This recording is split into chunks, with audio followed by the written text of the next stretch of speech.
is Melissa Eldridge, and this is vlog number 2 over chapter 7 and 8.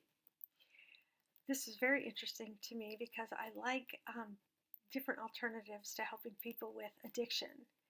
The screening and assessment ideas are changing in the direction of client-centered based practices. Instead of paperwork and then the assessment, the strength-based approach finds ways to integrate the screening and the assessment into the ongoing process of treatment and keep it client-centered.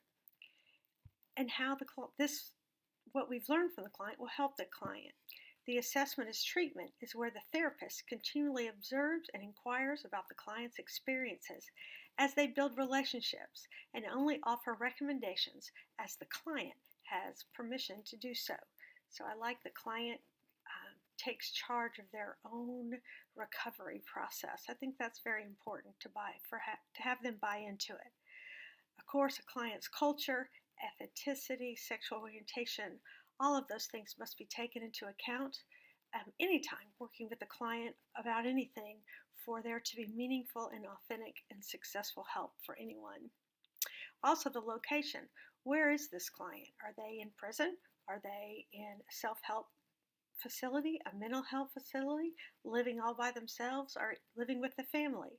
All those things would offer open questions and closed questions to help facilitate and assess the patient for help. There are several ways to screen a client quickly and pretty efficiently that also can be used for anyone in any language, any gender, any race, any culture.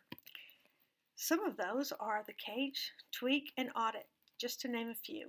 They're brief and rapid and flexible and can be used for anyone. They are closed questions, yes and no. You can quickly get a assessment of where your client is. Do they have a problem with alcohol? Do they have a problem with gambling?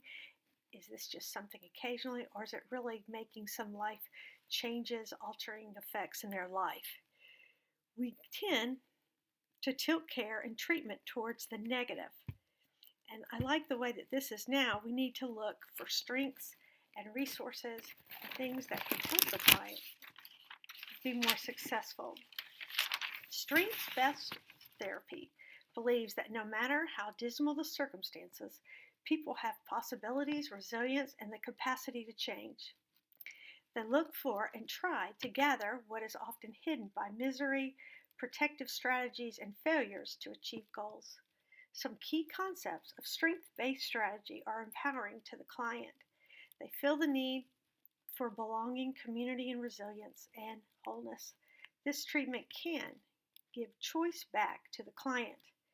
Choice of goals, choice of friendships, choice of programs that they would like to enter. I really believe, too, that anytime you can give your client some personal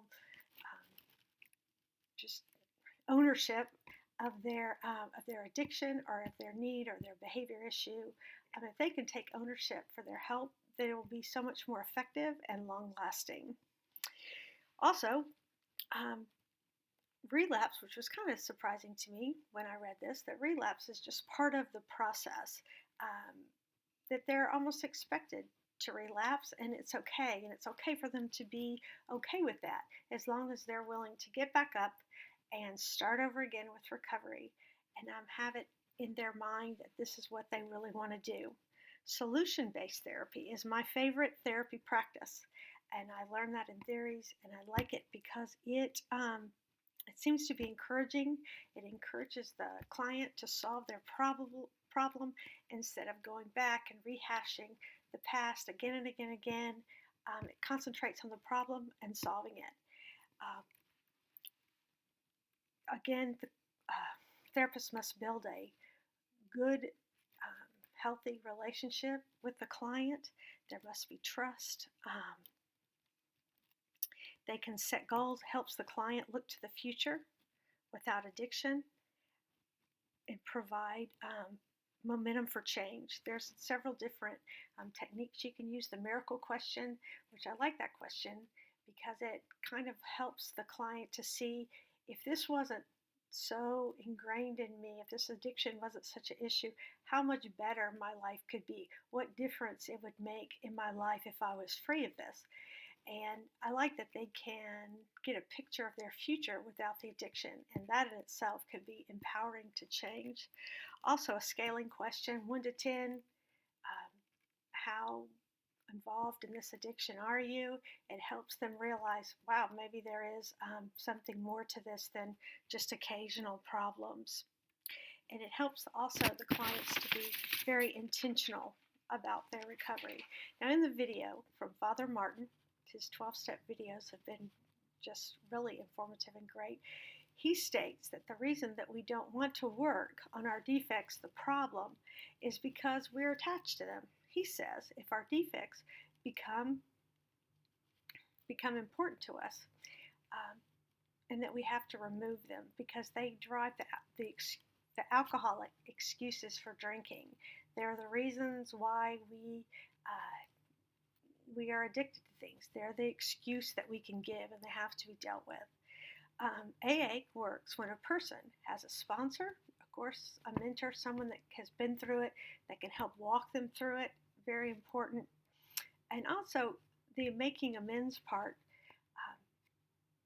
He gave the story of a man that went to the CEO all the way down and tried to ask forgiveness. He received forgiveness from everyone but one person, and that really affected him. And then he started to think, you know what? I didn't come to be forgiven. I needed to come just to ask for their forgiveness and show that I was sorry and show that I am different. And if they forgive me, great. If they don't, that's okay, because it was for me, it was for my own peace of mind, my own treatment to move forward. And that it is, we need to continue to take personal inventory, because we need forgiveness all the time, every day, for things we do, attitudes, things we say. I also loved Dr. Nora Volkow's message to parents about vaping. As a high school teacher, I can testify that vaping is out of control in high schools. The kids are pretty much all doing it. It's something that they can do anywhere. It's kind of secretive. They do not, from what the kids say about it, they do not believe that it's as bad as cigarettes, and that that it's just cleaner, and that it's okay to do it. Of course, we've told ourselves that over everything that we are now addicted to. And also, it was interesting to find out when she just reiterated with parents. It's different when parents do it, how it affects an adult as to how it affects a teenager. And that not only do we need to tell teenagers this is the wrong thing to do, we don't need to be doing this, and here's why. We need to step up as parents and walk along beside our kids and show them different lifestyle choices and show them a better way. And just be there for them,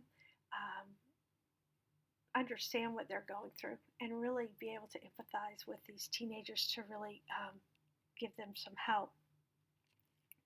Use these drugs, of course, to self-medicate because they're just bored and everything else to do. Everyone's doing it. It's kind of fun. What I had never taken into consideration until I heard her speak was that it can open the doors to mental health conditions, which I had never considered that. That's even more reason that we need to be proactive as parents and not just leave our teens to themselves because we're afraid of them. We don't want to start a fight. We don't want to start an argument, and we have other things to do. These kids are important, and they have needs, and one of their needs is to have parents, not just friends. Parents need to be aware of personality changes, behavior, grades, friend changes, all of those things. We always tell parents, be aware of those things. Well, be aware of it for sure, but be intentional about talking to your kid about it. All of those things were great. I enjoyed her video. Again, I want to go back to the one I saw last week when it talked about a different way to look at addiction. That is just stuck in my head. Also, that how we all have a great need for connection, bonding, and community. And we need to look first before we can help any client and discover what that need looks like in their life and how this addiction is replacing that need falsely, of course. And we need to really know our clients and get to know that that's just vital. Also, one last thing. As I read Recovery Rising, it reinforced what I already believed for some time now, that women, especially, have a need to feel safe. And I've said that so many times. I say that to my teenagers. I don't know if they understand it. The girls do, of course, because that is a need. We need to feel safe. And, and when that unmet need, when that need is for safety isn't met, it causes anxiety, loneliness, stress, frustration, and even anger. And these can all be triggers for addiction and negative behaviors. Trust, bonding, and relationships and community are vital to the success of any addict addicted to anything. We have got to learn how to reconnect with people, to reconnect face to face, be there for each other, and just follow what the scripture tells us, that we need to love one another and to treat others as we would like to be treated. It's okay to be vulnerable. It's okay to share. Get to know people and let them get to know you, so that you can build a sense of community, so you can have support, so that you can experience what friendship is really about, because we need each other. And that is the end of the vlog. Have a nice weekend. Thank you very much.